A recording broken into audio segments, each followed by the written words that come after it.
সাম্প্রতিককালে পুশিন প্রতিরোধে বিজিবি গোয়েন্দা তৎপরতা এবং টহল বৃদ্ধিসহ স্থানীয় দেশপ্রেমিক জনসাধারণকে সাথে নিয়ে সর্বোচ্চ সতর্ক অবস্থানে রয়েছে।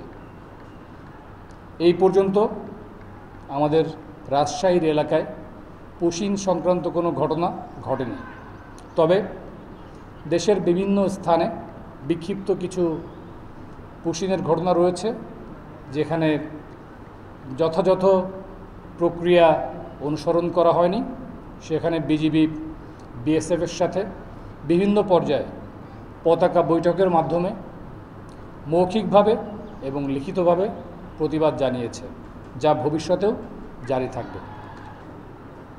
একইভাবে কোরবানির পরবর্তী জবাইকৃত পশুর চামড়া যাতে পাচার না হয় এ ব্যাপারে বিজিবি সীমান্তে তীক্ষ্ণ নজরদারি বজায় রেখেছে।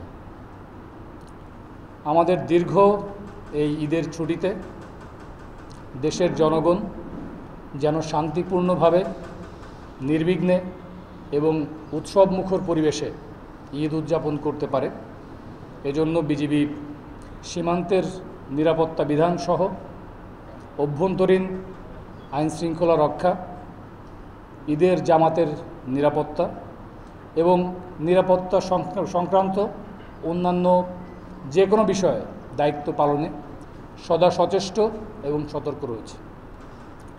বাংলাদেশে চাহিদা অনুযায়ী পর্যাপ্ত পরিমাণ দেশীয় গরুর মজুদ রয়েছে।